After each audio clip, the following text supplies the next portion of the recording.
Thank you. So the last subcommittee report, Habitat Conservation, I think is the last committee that we haven't talked about. I would just direct you, if you haven't had a chance to look at all the posters and things over here, they will explain what the focus areas for habitat conservation are. Now, on to our main presentation.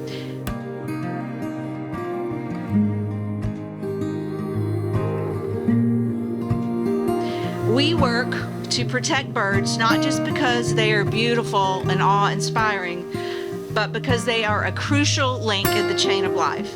Just as canaries protected coal miners in the past, birds alert us to threats in our environment today.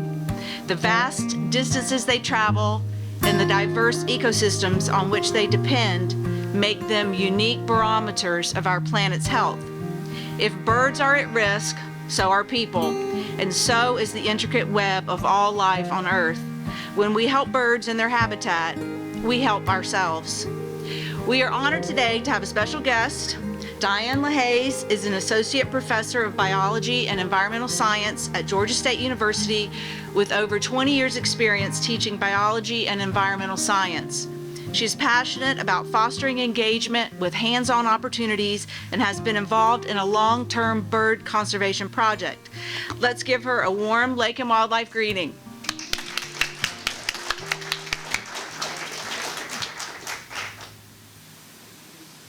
I have to also introduce my partner in crime, Professor Mark Graves, who's actually helped me a lot with this project. So he's just going to stay in the background for that.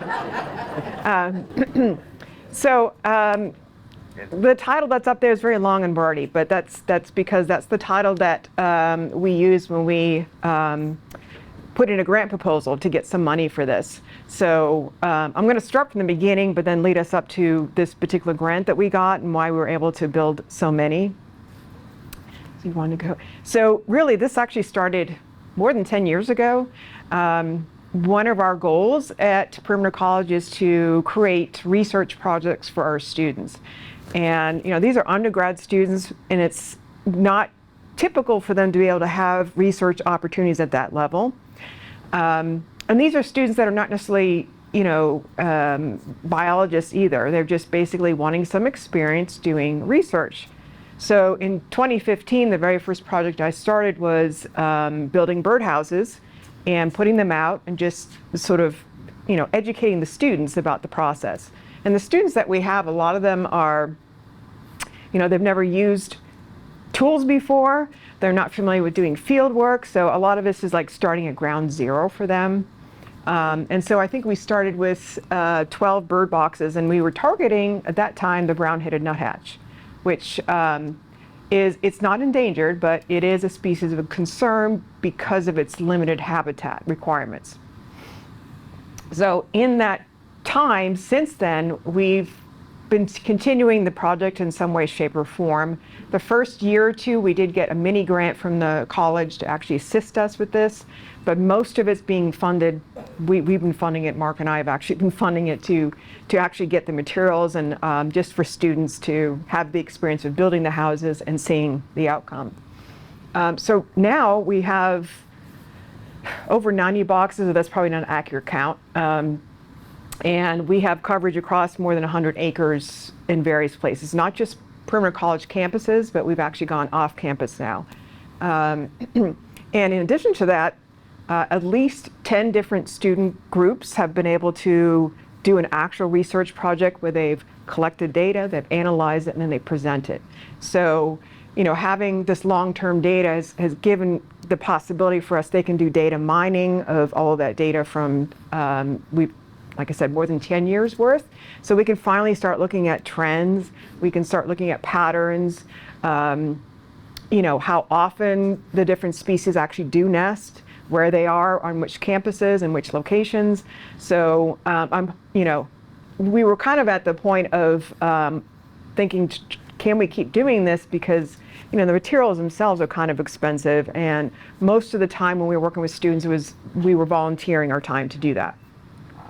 So basically, the National Wildlife Federation has partnered with Mutual of Omaha's Wild Kingdom program, and they have grants for colleges to do research projects. And so we applied for it, I think, actually in 2024, did not get it then. And so undaunted, we reapplied again in 2025, and we actually got a small grant, only, $8,500, not tiny, but it was enough. But most importantly, it allowed us to fund 6 different student stipends. So these were students that wanted the research experience for their resumes and for whatever else, but we could give them a little bit of money, basically to, get them to participate and to compensate them for their time. And also in addition, we bought a lot of wood and a lot of screws and a lot of poles, and we still have basically a lot of wood that has not actually been turned into birdhouses yet. So we kind of ran out of time for the birdhouse building part. This picture has actually 2 of my students from last summer that were, that's actually a completely staged shot. So I forgot to take a picture. And so I said, okay, let's go back out there. And they just sort of scattered and you pretend you're building something. So that's what they're doing there, because I'm terrible at taking pictures. So that's what began the whole process. And so starting in summer of 2025 through last fall, we basically were kind of going full force with the birdhouse thing. So I wanted to introduce basically the star of the show, which is the brown-headed nuthatch. It's a tiny bird, but it has a lot of personality, but it also has a lot of, it requires a large territory. So it's kind of counterintuitive, but one of the most important things about nuthatches is that they have to have pine trees with cones and seeds. They're tied to that, and like in the wintertime, 90% of their diet is just pine seeds. Now in the spring and summer, they'll also be eating insects because they feed that to the kids, but you're not going to find them if there aren't any mature pine trees. Now they're also pretty lenient about, it doesn't have to be a solid 50 acres. It could be just a row of pine trees. So in the back of our campus, we really just have literally a row of pine trees, and they're there. I've actually been driving down Lenox Road towards the Lenox Mall, and I've heard them along there because there's some big pine trees. So they'll accept even little fragmented portions. But because of deforestation and because of the fact that they don't relocate very well, they are at risk of being extirpated, which basically means they can be localized groups that disappear. They do require cavities to nest in. They have some ability to excavate their own cavities, but the tree has to be sort of basically already sort of half dying. They're not like woodpeckers, and they can't really drill into a living tree. They are typically found in small groups. You'll never actually just hear one, rarely. Actually, when I say that, you hear them more often than you see them. I'm going to play their call for you because it's very diagnostic. But they're also one of the few songbirds that has been documented as using tools. They have been known to use a piece of bark and carry it with them to pry off other pieces of bark to actually find insects. That's classic tool use. They also sometimes exhibit helpers at the nest. So usually it's a male from a previous year that will often assist his parents in the following year with helping to raise young, which is kind of an unusual scenario too. I don't know if that's a reflection of the fact that maybe there's not a lot of nesting sites, so an adult nuthatch may at least get some success in passing its genes on by helping parents. Weird. But that's, again, hard to, yeah. So if you want information, actually this about any species of birds, I highly recommend All About Birds from Cornell's website. They basically, you can click on that and it'll give you full species accounts.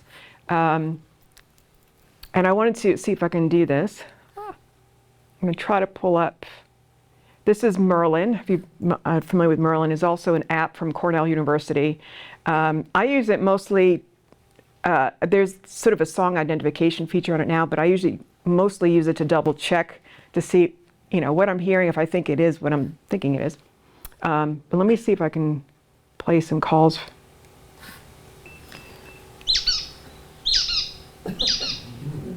That is actually officially called the rubber ducky vocalization. It is. That's really that's in the literature. This is what they call it. That's about the only sound they make. Sometimes it's slower, sometimes it's faster, but that's it. So you think of a squeaky toy. And like I said, you hear them way more often than you see them because they are very small birds, and they tend to stay close to the tree trunks, high in the trees. So you'll probably hear them more often. So I wanted to show you currently their range is really restricted to just southeastern United States. They are found nowhere else. There was a small population on Grand Bahama Island, which I think they pretty much concluded is wiped out now. Basically, it might have been a subspecies, but with hurricanes and deforestation, they really had no habitat left. Now they are relatively abundant in that range. But we know that they really have a very limited habitat requirement, and they will not sort of migrate over big gaps, right, in their territory. So I know it looks like, it's all forested there. We know it's not, right? There's just forest fragments, and so they don't tend to go and look for new forest fragments very well. They're just small birds. They're not very migratory. Actually, they're not migratory at all. So one of the forest types, this is actually also endangered, is the longleaf pine wiregrass forest community. And this is much more in South Georgia, so don't have it here, but they are one of the species that utilizes the longleaf pine forests. This is an endangered habitat. I think there's less than 3% of longleaf pine forest left in the state. So the forest basically, if you can go back to the previous picture, it's very open. It's almost like a grassland with tall pine trees, and that allows a lot of sunlight to get through to the bottom. This is basically maintained by fire. So fire basically periodically will start, it clears out all the underbrush, and they've determined that, scientists have determined, not me, that the seeds of the cones need to be singed to actually germinate. And so usually, shortly after a fire goes through, you'll see the seedlings coming up. So now that's being used as a management tool to actually maintain a longleaf pine forest, because if you prevent the fires, it actually will convert to something else eventually. So there are several species that are federally endangered that are members of the longleaf pine community. The gopher tortoise is actually a state threatened species. It creates burrows in the ground, which we think is actually helpful to other critters, including the indigo snake. That's federally endangered, I believe. You have the red cockaded woodpecker, which is also federally endangered. And then I have brown-headed nuthatch, which is not federally endangered, but it is a member of this type of a community. So, by protecting any one of these, of course, we're protecting the whole community. Although, right now we don't have legislature in place to protect a community. We have to list species by species by species, and so that gets kind of tedious. So what we do know is that whenever logging has occurred in the past, they disappear and they don't tend to come back. One of our campuses, the Newton campus, we know had been deforested probably 30, 40 years prior to us going there. And you can actually see where in one part of the campus the trees are much taller, and the other part they're all small and skinny. And the first few years we were out there, we didn't hear nuthatches at all, which was perplexing because, there were some large trees there, but we sort of postulated that perhaps with the deforestation that they left and just hadn't come back yet. Eventually we started hearing them, and now we have them nesting out there, but that's because the trees are starting to get bigger and bigger and bigger. We have data from breeding bird surveys that show small declines in their population, right? And this is doing sort of like nesting surveys. But with predictions of climate change, there is the potential for them to lose the majority of their habitat if climate change continues at the rate it's going. Because basically that's going to push everything northward, right, in terms of being able to stay in the same temperature range. And as we know, trees don't really migrate very well. So basically, if they lose their habitat, they're going to be gone. There's really just nowhere else for them to go. Now, we started out with brown-headed nuthatches. That was our, rally call. And then we realized, a lot of the habitat we have is also suitable for other species like eastern bluebirds. These are also not endangered, but they did go through a tough period where we're showing some very steep declines. And we think it was competition from things like non-native house sparrows that were competing with them for access to nesting sites. Now, this is a species that also requires a cavity to nest in, but they cannot create their own cavity. They have absolutely no ability to do that. So they have to use old woodpecker holes or, just sort of rotted out sections of trees to put their nests in. So the thinking was, they were being outcompeted by things like house sparrows and starlings, which are not native here but were introduced. And so that actually started this idea of putting out bluebird houses and what they call bluebird trails. That was probably started, 30, 40 years ago, even longer than that. And their numbers have been coming back. So that's the good news. So it shows that it is possible to be successful. And I think in the majority of them, nesting right now is in artificial structures. Let's see. So they have a broader range, and they exist in more places than the brown-headed nuthatch. In Georgia, they're considered year-round residents or permanent residents. They don't like deep forests. Now, this is a species that prefers forest edges or open areas.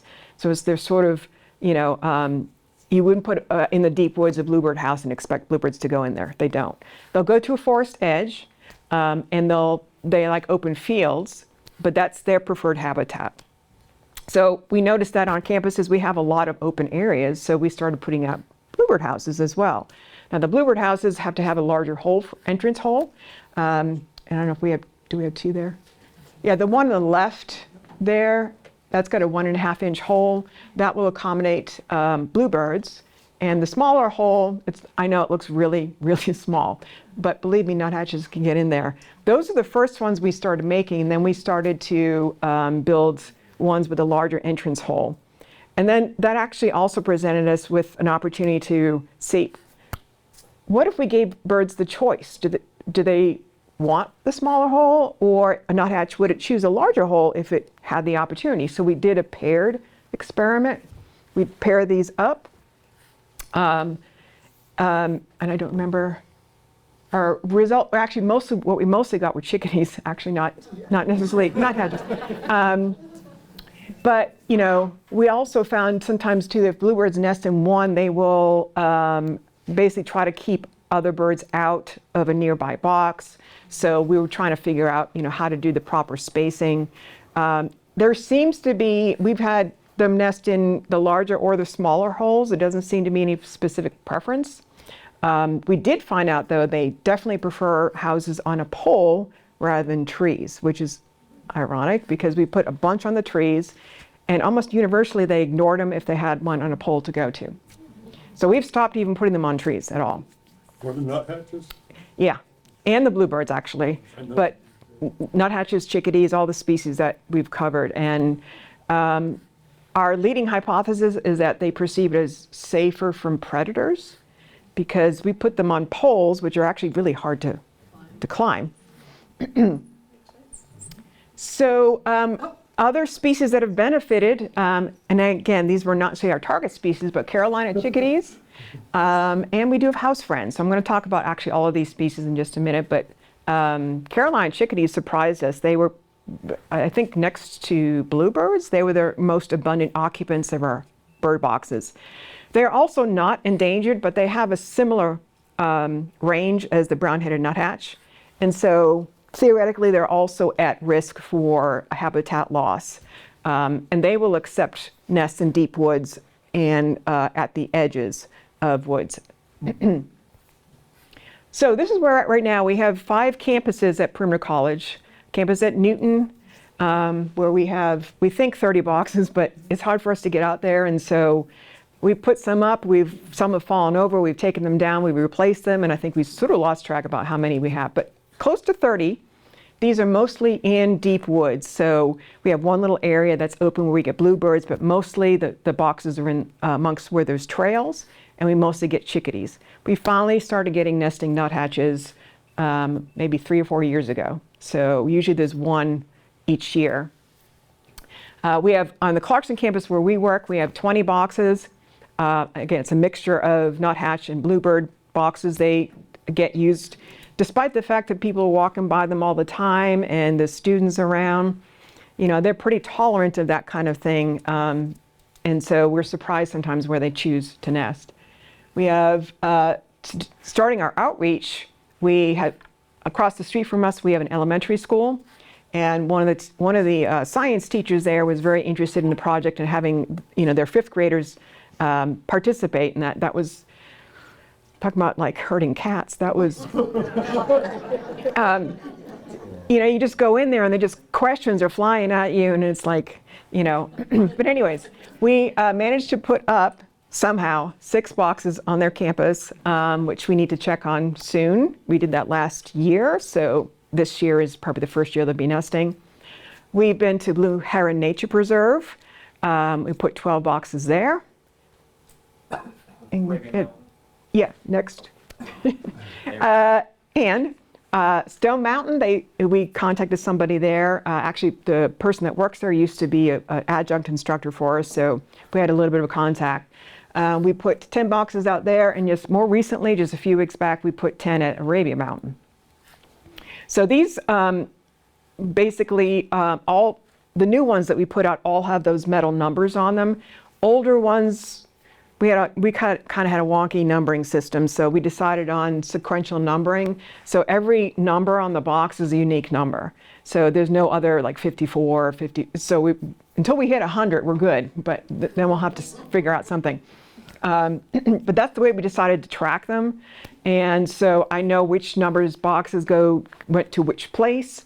We also number them so that odd numbers are the 1-inch hole, even numbers are 1.5-inch holes. So it's a better way for us to track them. So I wanted to also talk about the nests themselves. So presumably if you're putting these nests out, you want to figure out, well, who's using them. And we try to keep, obviously when we check the boxes, you can see the side swings out. That's for us to check, just to see what's going on, if there's a nest in there, who's in there. And most often we'll see, we don't always see eggs and babies. These are nuthatch nests, but we'll often see the beginnings of a nest being constructed. So nuthatch nests have a lot of very thin strips of bark. They also have a lot of pine seed wings in them. And then sometimes a little bit of moss, but they're also known to kind of try to plug cracks.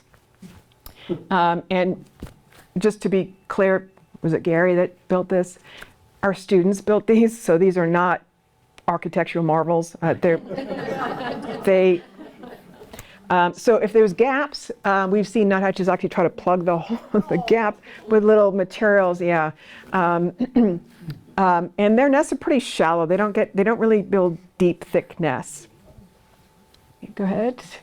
Bluebirds, easy to identify, all pine needles, pine straw, pretty much. They'll sometimes use some softer material in the cup, but usually it's all pine needles. And you can also sometimes know, even before you open the box, that a bluebird nest is in there because the pine needles sometimes stick out, you know, and you're like, oh, okay, that's got to be bluebird. And of course, their eggs are diagnostic. They're the only ones that nest in our boxes that have those pretty blue eggs. It's typical of most thrushes. Robins also have blue eggs. Carolina chickadees, they're the moss specialists. And they build this huge layer of moss, which is totally a marvel when you consider they have to bring each little bit of moss in, one at a time. And they sometimes fill up I've seen a box filled almost 2/3 of the way. And the female's in there like, you know, crouching because there's not any room. But, and then they'll line it with softer material. That on the right there, that chickadee, she was giving me the evil eye. She's like, yeah, I'm not moving. I'm not leaving. So I just got a picture as best I could and then close the door. But sometimes they won't budge. If they're really, involved, they'll just glare at you and hope that you just go away. So that's how you can identify the nests. And as I think I've got one more, yeah. Then there's the house wrens. House wrens build very bulky, disheveled looking nests, mostly with sticks. If you see a lot of sticks, short little sticks in there, it's house wren. They will sometimes line, obviously you can see there's some softer materials in there. Now house wrens, again, obviously they're a native species. I'm going to talk a little bit more about them in a little bit, but they can sometimes cause problems. So all the pictures I've been showing you, by the way, of nests are our pictures that we've taken from our boxes. So on the left are brown-headed nuthatch nestlings. In the middle are bluebirds. And then on the right, those are chickadees. And when the birds are in the nest, they're referred to as nestlings. Usually for most of these birds, the nestling period is like 2 weeks, 2.5 weeks. They grow incredibly fast. All we are legally able to do is note how many are in there and whether or not they manage to make it out. So we don't have banding permits. We can't be tracking individuals. That's a whole nother process. But we can at least note which boxes had nests in them, how many eggs there were, whether or not they hatched, we can also tell sometimes, even if they're already hatched out of there, if the box was used, because you can often see poop in the middle, on the sides of the box inside, and we know, okay. So the grand total, brown-headed nuthatch, since 2015, we've had a total of 15 nests, which when you compare it to the others, you'll see that's incredibly low. We've only had per campus 1 pair. And on Clarkston, we have 1 pair of nuthatches nesting now, and we have 4 pairs of bluebirds in the same area. They just really spread themselves out. So that's one of the issues behind their conservation, is that they need a large space. Bluebirds, 42 nests in total. This is all places combined. And I should point out also that bluebirds are also repeat nesters. So nuthatches nest once, and that's it. They're done for the year. Bluebirds will have several nests in a row, and they often go right back to the same box. So any bluebird nests that we have found, we just leave them. We don't touch them until the very end of the season. Caroline chickadees, we've had 28 nests in total. Again, they're also single nesters. They don't repeat nests. And then we have house wrens, 19 nests. Now they definitely don't like deep woods. So they're going to be very, if they're around, they're going to be close to wood edges or open areas, but they don't like to go into the deep woods. So many of our campuses, because of the habitat, they're sort of automatically protected. I don't think I've even heard house wrens at our Newton campus, which is mostly forested, but we have them at Clarkston. So, problems. So the thing about house wrens is that they're little, but they're pugnacious. I guess that's the word for them. So one of their tricks that they will often do is they will sabotage the nests of other birds. Now they're cavity nesters. So this was actually one of our bluebird houses that had eggs in it. And I was going to check it one day, and I saw all these on the ground. And I picked one up and punch through. That's what the wrens will do. They'll kind of punch through the eggs and then toss them, and then they just build their nest right on top. This is usually mostly a problem when the birds have just started nesting, when the bluebirds have, because they don't often sit continuously at the very beginning. But once they're sitting and they're kind of fully invested in it, it's hard for the wrens to do anything at that point. But we've seen many cases where they've nested over other nests. The males also will build a bunch of dummy nests. So they will fill like 3 or 4 boxes with sticks. And apparently the female picks which one she likes, and that's the one they end up using. But in that way, they sort of take over other boxes too.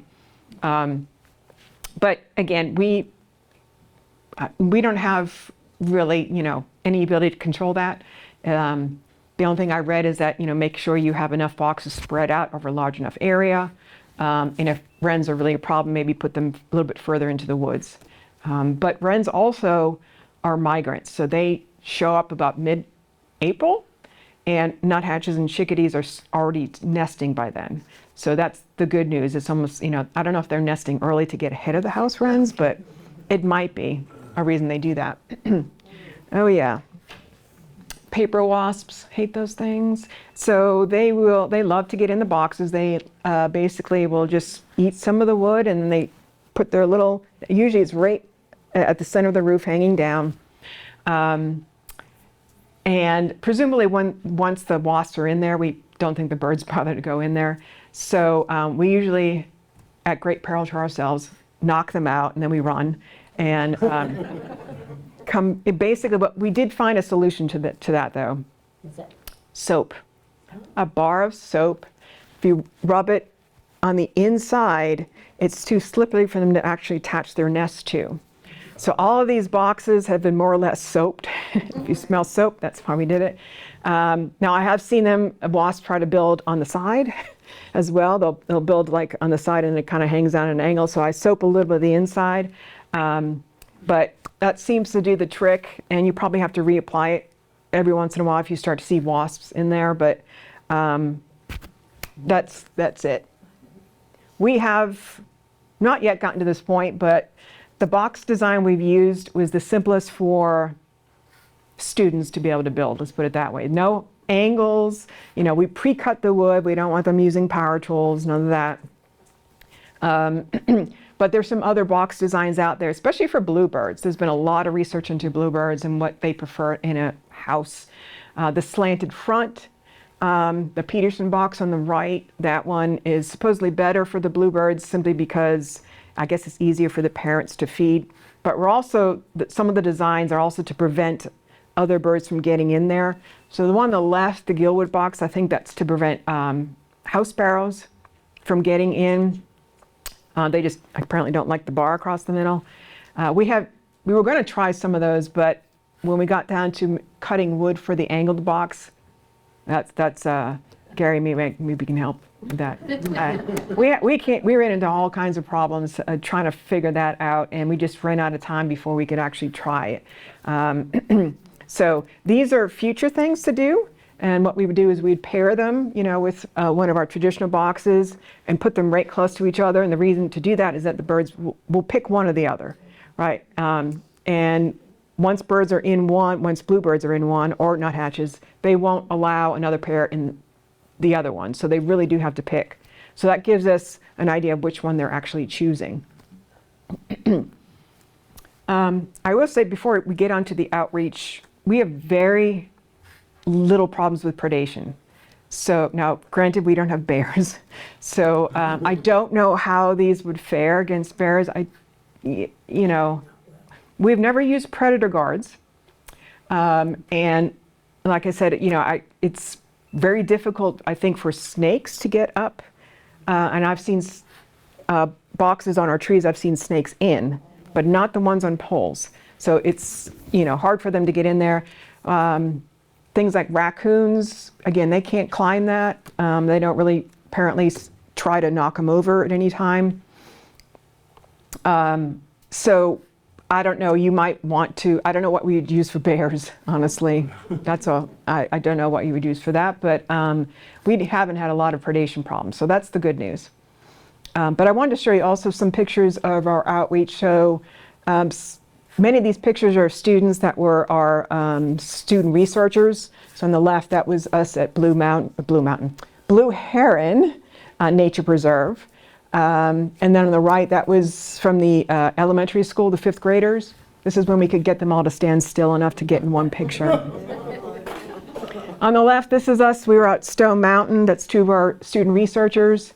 And then on the right, I believe that's from Arabia Mountain, where we just put some boxes.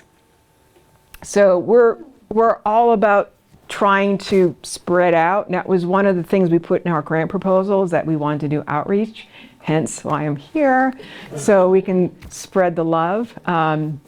So do you have any questions at this point? Yeah. I wanted to mention, you'll be very happy about this, that I have a pair of brown-headed nuthatches regularly come to my feeder. I do have pine trees in my backyard. Yeah. So, and also I was thrilled to see them because, You know, I lived for 32 years in St. Louis before I moved here. They don't have them in St. Louis. No. They're not Midwestern birds, Southern birds. No. I was very excited to see them. Yeah, no, that's a good point, is they do readily come to bird feeders. They're regular visitors to my bird feeders. They'll eat sunflower seeds, safflower seeds, they eat suet.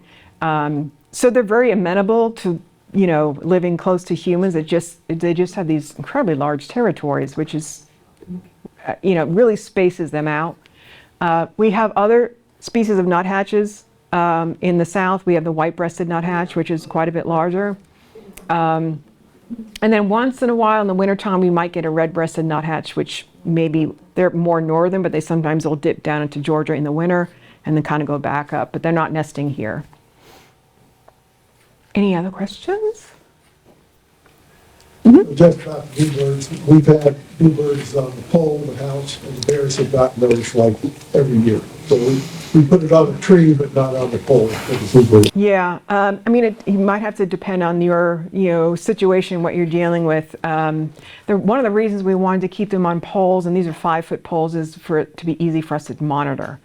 You know, we thought, hey, you could put them way up in the tree, but then we can't ever check them, you know. It's like getting a ladder and everything. So the pole system we have is actually the simplest pole system. It's basically a 1/2 inch shorter pole that you pound into the ground, and then a 3/4 inch larger pole that has the birdhouse that just slides over it.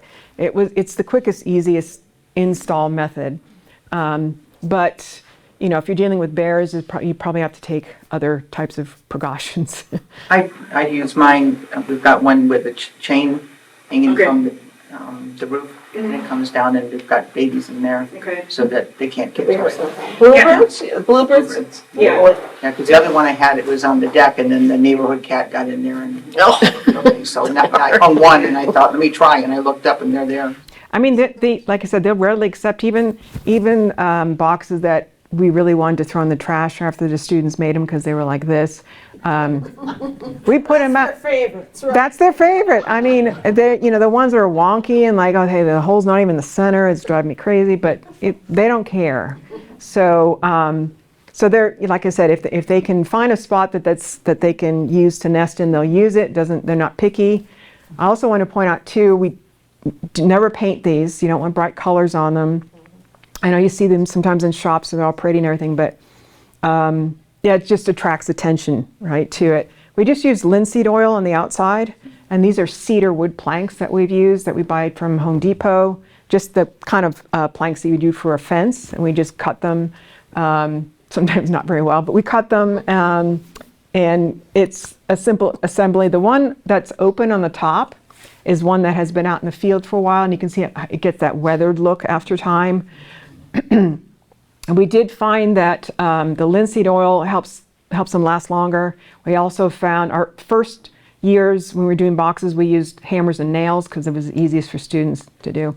We switched to screws because basically the nails will come apart after a while. But the screws, you have to pre-drill them so you don't split the wood.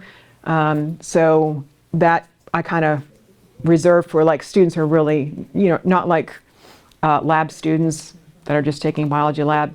It would basically these would be our research students. We show them how to pre-drill and put that all together. Yeah. Clean out the nest? Yes. So generally speaking, the rule is wait until the first frost and then clean the nests out. That's just, I mean, usually by July, the nuthatches and chickadees are already done and the babies have fledged. But, you know, we don't touch the nests, we don't leave them in there until the fall or the winter when we're sure everything, they're not being used, everything there's probably dead. And then we take them out usually in the fall. We just do that simply to, you know, sometimes there's nest parasites that get in there, and we just do that just to clean up, but also to help us keep track. You know, when a new nest appears, we know it's a new one rather than an old one. But during the breeding season, we don't touch them at all. That's for all types of birds? Yeah, I mean, technically, for all native species, they're federally protected, so you can't really take the nest out and keep it. Don't look at that too much. You can't like collect the eggs or anything like that. That's to keep people from going out and collecting them. So we just keep it for like educational purposes. But that's the reason we haven't been able to do it much more than just track nests, is that the permitting process even just to get a banding permit to do banding on these guys is ridiculous. A lot of paperwork, a lot of required training before you get there. You have to justify why you want to ban them. It's just a whole thing. So we've, as much as I've wanted to get into that, and especially color banding to identify individuals, I've just never gotten to that point. Anything else? These boxes will last 10 or 15 years easily with no maintenance. We've had some that have been out since the very beginning. Yeah. In their use.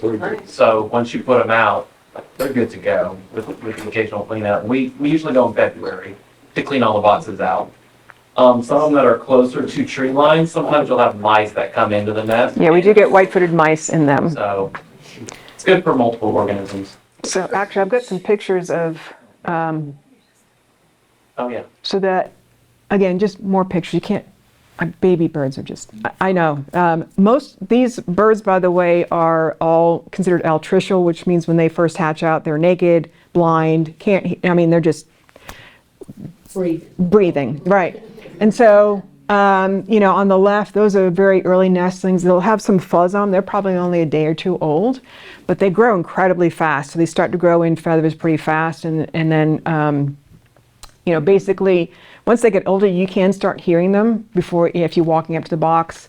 Usually, if I can hear them, I don't open the box because I don't want them to jump out. Yeah. So when you get to that point, if they're a couple of days from fledging, you don't want them to jump out prematurely. So again, if I hear them, okay, I know they're there. I don't need to go in and look. So speaking of other critters, we've had frogs use our boxes. Usually this is in the fall when it gets cooler. Lizards, we didn't name them though. So this is another one. This is actually on the Clarkston campus. Very commonly we'll use them. Crazy people. Another predator. Yeah. I labeled this slide, Mark's gonna kill me. That's fun. So, one final problem we had recently, unfortunately, is vandalism. And at Clarkston, the campus does have a walkway that connects a couple of our locations. So we think we get people from off campus walking through the campus. But just this past season, we've had 5 or 6 boxes that were just yanked off the poles and then thrown in the woods. And at the time when that first happened, there weren't any nests in them, so it was okay. But was it Monday this week? Monday of this week, we were out walking, checking, and one of the boxes was on the ground. I'm like, I know there's babies in this one. So they had taken it and walked about 30 feet and just dropped it in the ground. And so we opened it up and there's the babies in there. They were all cold and covered in ants. I'm like, oh no. So I made the decision to basically take them to my house to warm up, and then I contacted a rescue. A wild bird nest rescue is in Decatur, and they only do songbirds, and they were luckily able to take them, and hopefully they'll survive. But we didn't want to put the box back in that spot because that's the second time it was vandalized. We don't know if this is one person that's just mad at the world and has been chucking the boxes. We have information signs. They even tore that up and threw it. So we're trying to think of some way to deter them, like $500 fine or something like that. But Electrified barbed wire. yeah. So I don't know. But this is Clarkston is the only campus we've actually had that problem. The other campuses I think are more remote enough, and maybe because they don't have like apartment complexes on either side or businesses, they don't have a lot of cross through from the public. So as far as source of information, Cornell is my favorite. I actually love the Cornell Lab of Ornithology. Their website is fantastic. And if you want to learn more about birds, they have a ton of online courses, mini courses for all about backyard bird feeding, or all about bird nests, or identifying warblers, or telling ducks apart. All of these different courses, and I've taken a lot of them that I strongly recommend. They're all very well put together, and they're sort of at your own pace. Nest Watch is a place where if you wanted to become a citizen scientist, you can actually register your boxes with your location and then collect data on it, and then you submit it to Nest Watch, which is a basically massive data site where anybody can mine data from. So any researcher across the country can pull data, and I've done it a few times for my classes where I'll pull data for Georgia and look at how many brown-headed nuthatches we've had in 2025, how many bluebird nests were reported. It's also a good lesson to tell students that this is not the actual picture of what's out there. This is just what people have found and reported. But it does at least give you some patterns over time. So if you want to contribute, this is a good place. You can add your data to the Nest Watch site. Like I said, it can be used by anybody. And then, I don't know, obviously we're pretty far away from Decatur, but there are some, if you ever, come across baby birds or injured birds, there are wild bird rehabilitators that are licensed to take care of them. And obviously in the case that we had with the box that was down, we didn't hear the parents anywhere near. We don't even know when the box was tossed. I just made the decision to take them straight to a rehabber. But anyways, there's a lot of resources out there, and these are my favorites, so I recommend. Yeah. Do you have any just anecdotal observation of your undergrad students, how this project, working with these projects, has benefited them or Yeah, been good for them? I'm going to say most of these students, when they come to us, they don't know a thing about birds, first of all. And it's really from ground zero. And so I think what's good about it is that they get the experience of doing research, running into the trouble that we always run into, trying to figure out what to do with it, but also figuring out what is the right way to look at the numbers and what's the wrong way to look at the numbers and how you can interpret that. Mostly for them, it's just something to put on their CV or resume, like for when they basically go on to graduate school or when they're applying for a position somewhere, even if it's not in their field. In fact, the first year we did this, I think we had an engineering student and then there were computer science students, not even a biology major. So, but for them, it's just the experience of doing it. And like I said, it looks good to have that kind of experience. I think now the trend is for undergraduate education now is trying to get research opportunities for the undergrads before they get to grad school. Because in my day, you didn't do research until you were in grad school. So I volunteered when I was an undergrad, but now there's a lot of opportunities where they are giving students some money or small stipends to participate in these research programs to really give them a heads up. So I don't know if I answered your question at all, but.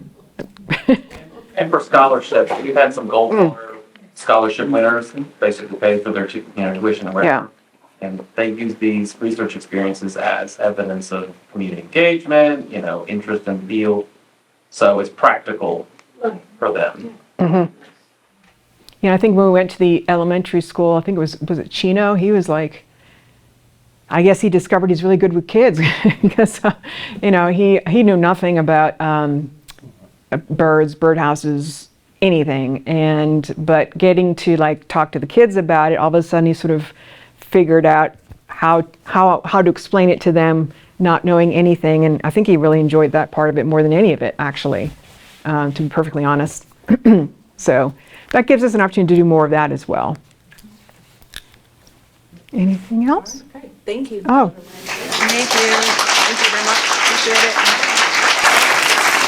So I hope everybody learned something about this project and about this little bird. I know maybe you come because you knew you had the opportunity to get a nest box and a host plant. So I'm going to just say a little bit about host plants. We have them across the back. A host plant is a plant that has a relationship with an organism that is symbiotic and that's needed. So certain insects wouldn't survive without certain kinds of plants. The poster child for that is the monarch butterfly and milkweed, right? I think you've probably heard about that. If you haven't, come see me because you've been under a rock and we need to talk. We have 4 types of host plants across the back. They have descriptions about them. 2 of them, a butterfly weed and milkweed. If you take a milkweed, take it only if you're prepared to augment. One milkweed plant is not adequate for to support the population of monarchs. If you're prepared to add more, or let it spread over time, but just having one milkweed plant isn't the best idea. So if you're prepared to let those seeds go or add to it, please take those, or the other ones that we have. There's that little monarch caterpillars. I love those little guys. I have them on some of my butterfly weed already this year. These are the plants we have across the back. Butterfly weed, blooms orange. Those were some from my butterfly weed just earlier this week, and it has spread, but it's been like a 4 or 5 year process. So it's a long-term commitment to letting that plant spread across your yard. The deer don't touch it, at least not in my yard. And it is one of the 20 key pollinator plants by the Great Southeast Pollinator Census. We have white milkweed, which can tolerate light shade. It's it'd like to have its feet wet. So if you live at the edge of a stream or you're good with watering, and if you get this one, don't give up on it. It breaks dormancy late year over year, so it doesn't mean it's dead. A false aster. This one, if you have full sun on your deck, and you put this in a big pot, you can grow this. Most of these we suggest go in porch pots or decks, patios, at least the first year, and then plant them this fall in the ground. And we also have anise, spelled that wrong, it's not Ansi, it's anise.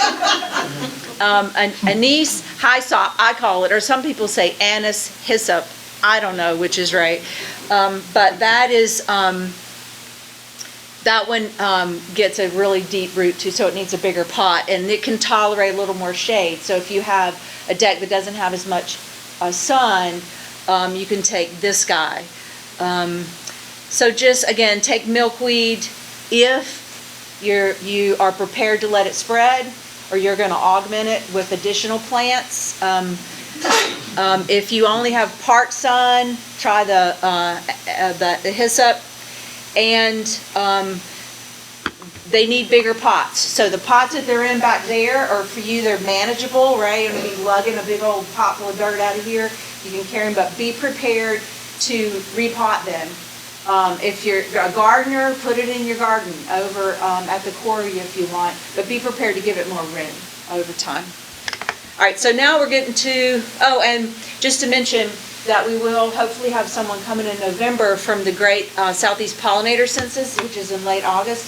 These plants or others around Bentry would be great to participate in this, and they'll be coming to give us data and results from the pollinator census, which is a really great thing that's been established year over year for citizen science. Hey, Dawn, can they go in the ground now? You keep talking about like putting them on the deck or in the pot. Can they go in the ground now? In a garden, in the garden setting, absolutely. I mean, or they can. What about the deer? What about the deer? The asters are probably most. All of these are relatively deer resistant, but we know what that means here, right? And so much of it depends on where you are. You know, I think we probably had this conversation before. I have things in my yard that the deer don't touch, that they walk right by for 6 years now, that other people say, well, I put that in my yard and it was gone the next morning. So I don't know.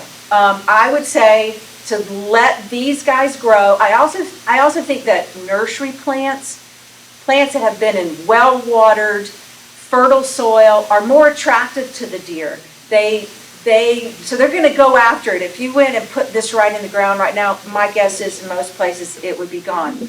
But if you plant it after it's bloomed, you plant it in the fall and it goes dormant, and you may think it died.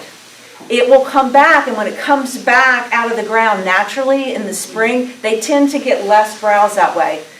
I don't know why. Maybe because it starts small, they don't get noticed as much. Other things are greening up. So that's what we've told people when we've handed out, like at the BTEC senior stuff last year, and people have had success with that. Keep it in a pot the first year, plant it in the ground in the fall when it starts to go dormant, like as we get close to cold weather frost. And we've had good luck within the spring. People have sent us pictures of what came back the next year. If you don't have a deck, you don't have a porch, you have a sunny spot in your yard and you want to give it a try, I think we have 50 plants in the back. So here's how we're going to manage the giveaways, right? We have 18. Did you have something you wanted to say before we get into this? Just something quick. Okay. Sure. With the citizen science to. This is Barb Collier, by the way. If you don't with the citizen science, the Great Southeast Pollinator Census, they're offering a 7-week online course this summer. It's only $50. It's a Zoom webinar on Tuesdays from 3 to 4:30, or they just email it to you. That's what I do. I just watch it in my own time from my email. It's experts in their field of biology, insects, habitat, and conservation. How these host plants support the songbirds. That's one reason why we keep giving the host plants out, because it all works together with that. And one other thing, the rehabs here locally, I'll be putting them in the Friday news. If anyone does find a songbird nest or a raptor, birds of prey nest, you can text them, and they will try to get you some help if you find that here. To help to prevent that, that'll be in the Friday news too. The snags have those natural cavities. Standing dead trees. Yeah, the standing dead trees. It may look like, oh, that tree just needs to come down, but to a nuthatch, it has this natural cavity that it can't dig on its own. So if any tree work can wait until first frost, the December is when they start nesting. So it's kind of a little window there, and I'm learning more about that as I go. But any tree work, if it can wait right now, because all of them are nesting right now. I mean, you've got hawks going down left and right on the rehab side. But I'm gonna put that in front of you. So anyone can text them. Thanks, Barbara. If we have more than 18, I believe we have 18 nest boxes to give away. If we have more than 18 property owners that want one, in which case we will do a lottery for them. If you don't use pesticides in your yard, because if the insects are poisoned, then the birds get poisoned. That's what they feed their babies. They eat seeds, the grown-ups, but they feed their babies insects. If you're not on a bear trail, we've talked about bears, I think, in prior conversations too. The bears can take these boxes down, and they have, and it's heartbreaking for the people who've watched the birds and checked on them. So some people have more frequent bear visitors on their property than others, and so you kind of know who you are. They are on poles, but outdoor cats are still, not the best. So think about whether you want one. If you want to take a nest box home with you for your property, raise your hand. Okay, perfect. We will have enough, so we don't have to do a raffle. And we will be placing others in common areas around Bentry. For the plants, I think we have enough for every household to have at least one, maybe two. So I thought what we do is just go. They're kind of separated by type. Take one, and then if there's any left after everybody has taken at least one, then go get another one if you would like. And Lou Dunnigan brought, no, never mind. Okay. All right, so thank you for coming. Appreciate your time. Thank you, Darren. Meeting adjourned. Take it first. Yeah, we've had.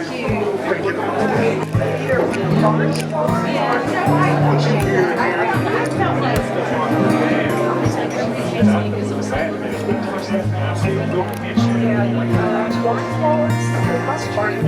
really awesome.